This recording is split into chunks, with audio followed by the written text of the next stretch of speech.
Kamusta pong muli mga tambay? Nagbabalik na naman ang inyong lingkod, si Kamanong po, dito po sa Tambayang Makabayan, komento ni Kamanong. Ito po, komentuhan po natin yung pahayag po ni dating Pangulong Duterte, dito po nakarang araw.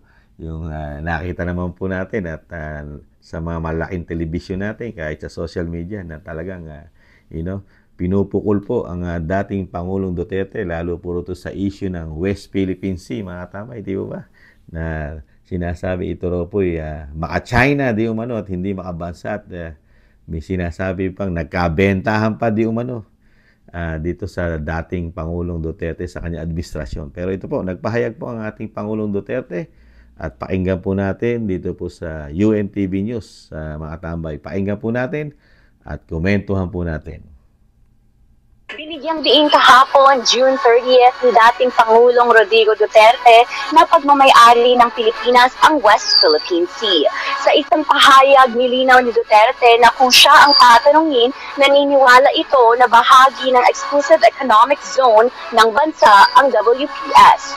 Dagdag pa nito, malaya rin umanong nakapangingisda ang mga Pilipino noon sa pinagtatalunang teritoryo ng China at Pilipinas kung saan walang isyong pinag-uusapan tungkol sa teritoryo. Patuloy naman ang ginagawang panghaharas ng China sa mga barko ng mga Pilipino sa West Philippine Sea sa kabila ng pagkakaroon ng 2016 Arbitral Tribunal ruling na sumasalungat sa posisyon ng Beijing sa usapin. Thank you po sa news po ng UNTV. Ayan po mga tambay, malinaw po ang pahayag ng Pangulong Duterte na kahit po sa panahon niya, talagang kinikilala niya at talagang hindi niya ito ipamimigay sa China ang sinasabing nasasakupan ng West Philippine Sea. Di ba? Dahil lalo po yung Scarborough Shore. Di ba? Kasama po yan. At ito pong sinasabing pinagtatalunan po, talagang pinaglalaban po din ito ni dating Pangulong Duterte, mga tambay. Dahil kasama po ito at nasasakupan po sa economic zone po natin ito, itong West Philippine Sea. Kaya po, sinasabi po nila na ang dating Pangulo, kesyo ganito, maka-China, binenta sa China, tuta ng China. Hindi po totoo yung mga tambay. Politika lang po yan. Politika. Dahil alam naman po natin, pag sinabi at Duterte, nabanggit at lalo sa politika, iba po ang power at hatak sa masa ng isang Duterte, lalo po ang dating Pangulong Duterte. Dahil realidad po, ilagay natin sa realidad, real talk. Di ba? Ano po ba ang nangyari sa panahon ni dating Pangulong Duterte, lalo po sa ating mga mangingisda na napakalayang nakakapangisda po. Wag lang po natin ibalik tanaw nung panahon po ni dating Pangulong Aquino na talagang nagkakaproblema na po sila nung mga panahon na yon. At syempre po, nung umupo na ang ating dating Pangulong Duterte, nagkaroon na po ng kapayapaan, lalo po dito po sa West Philippine Sea at sa ating mga mangingisda, di ba ba? Na talagang hindi na pinag-usapan pa yung mga issue na pinag-aagawan ng mga panahon na yon na teritoryo. Dahil nagkaroon po talaga ng napakagandang pangyayari. At natuwa po ang mga mangingisda dahil nga, di ba? Dahil naging kaibigan natin ng ilang taon ang China sa panunungkulan po ng dating administrasyon ni Pangulong Duterte, mga katambay. At nagtataka, mismo si dating Pangulong Duterte, nagtataka rin, mga katambay. Ano na nangyari? Bakit bigla-bigla ngayon nagkaroon ng tensyon? Dito po sa bagong administrasyon na sa panahon niya naman walang tensyon.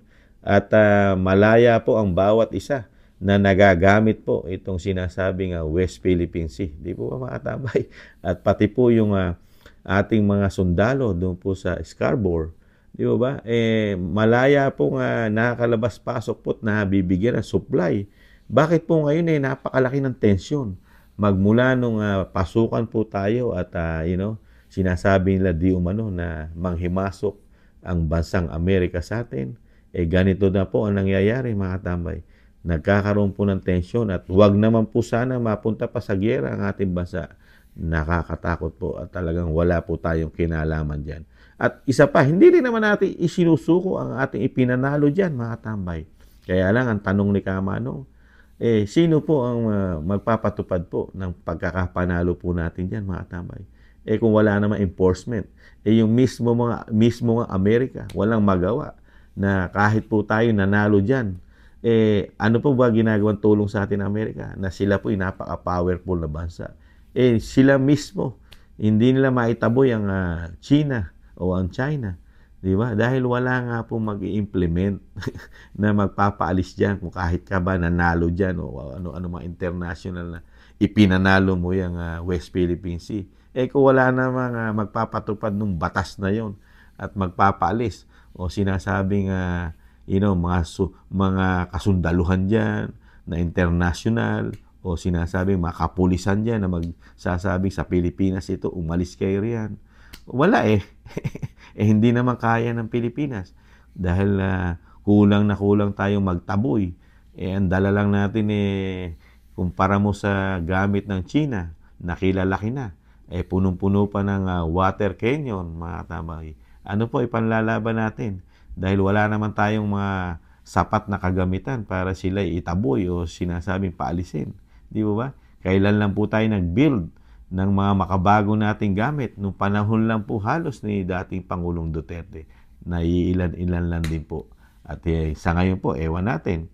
Hindi natin alam dahil wala naman pong balita na pumuputok na ang Pangulong Marcos marami ring ipupundar na gamit. Dahil po ang narinig lang ni Kamano mga nakaraan, inopen po ng Pangulo di umano ang Pilipinas sa mga pledge sa mga gustong magbigay ng tulong. Lalo-lalo na po sa mga panggamit, pandigma, mga tambay. Inopen po na pwede po at tumatanggap ng donasyon ng Pilipinas, mga tambay. Hindi po sinabi ng Pangulo na mamimili ng marami at talagang lahat ay makabago para dumami po ang ating asset, mga tambay. Kaya po, kung babatuhan nyo po ng issue ang dating Pangulong Duterte, mahirap po. Mahirap nyo pong tibagin.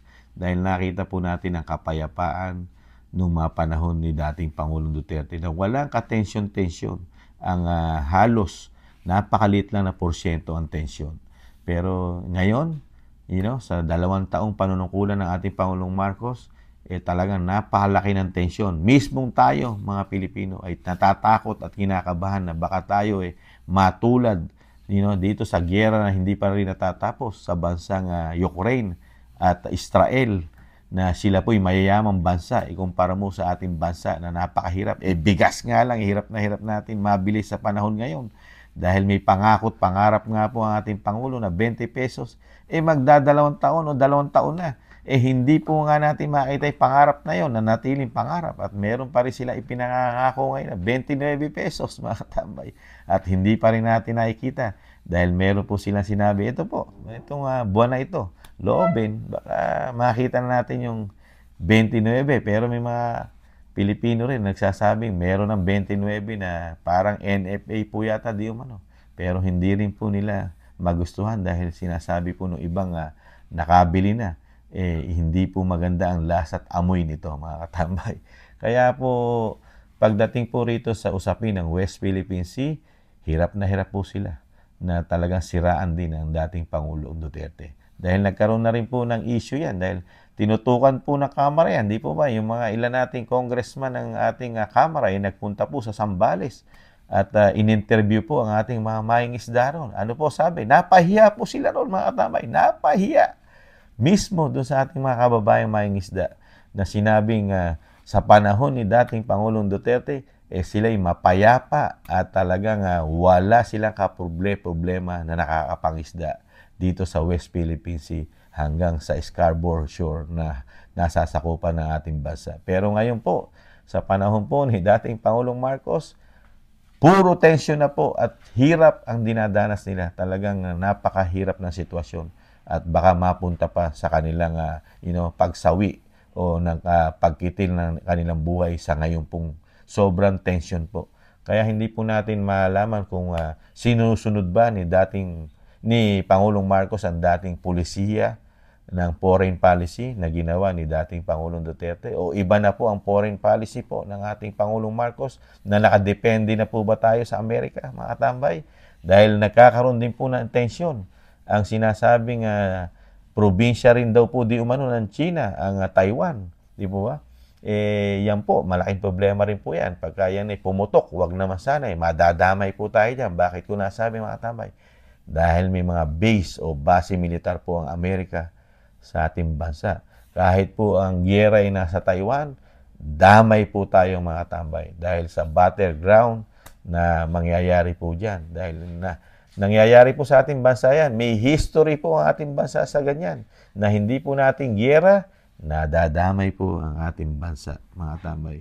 Kaya napakahirap po na dumadami pa po ang base militar po, ang base ng Amerika sa ating bansa. Kaya hindi po magkakaroon po ng kapayapaan ang ating bansa, lalo po kung may iringan din po sa China at Taiwan na kasama rin po ang ating bansa dyan. Kung tutulungan po ng Amerika ang Taiwan sa putukan, siguradong di umano damay tayo mga tambay ang Pilipinas. Dahil pag sa atin manggagaling ang depensa ng Taiwan sa teritoryo natin, sa teritoryo natin din babagsak ang ganti ng China mga tambay. Hindi naman po sa Amerika pupunta ang kanilang missile dahil napakalayo po. Kaya po mahirap din po yan mga tambay na tayo po nakikisawsaw sa hindi rin natin problema, di po ba? Pero dito po sa sinasabi ko nga po at komento ni Kamanong, sa panahon ni dating Pangulong Duterte, walang tensyon at walang ibinenta kahit isang isla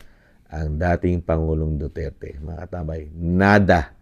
Politika lang po ang nangyayari sa kanya. Pinupolitika lang po dahil ayaw na nilang makabalik sa pwesto ang Duterte o isang Duterte na naman sa pagiging presidente ng bansa. Kaya pilit po nila, pilit pinupolitika po.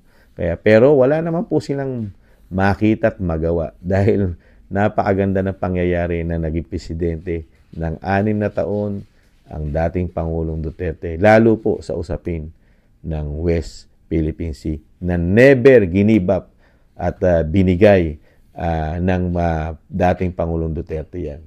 Nada, never. Kaya po sa lahat po na nangyayari po at wala rin po halos nagagawa ang ating pamahalaan. Politika sa Duterte, tapos ito na naman po, usapin sa West Philippine Sea na giyera ang kahantungan nito na wag naman sana mga tambay. Dahil napakatapang po natin yata sa ngayon. Ngayon po matapang po tayo mga tambay na wala naman tayong ibabat-bat at ibubuga mga tambay. Kaya nakakalungkot po. Wag po sana na mangyari ang ating bansa ay matulad sa Ukraine at sa sinasabing sa Israel at mga Gaza o Muslim territory na nagkakainitan na po sila ro. Wag naman po sana mangyari sa ating bansa. At napakahirap na po ng sitwasyon ng ating bansa. Isusuong pa natin sa giyera. Ano pa ang mangyayari sa atin? At maraming mamamatay na mga Pilipino, mga tambay.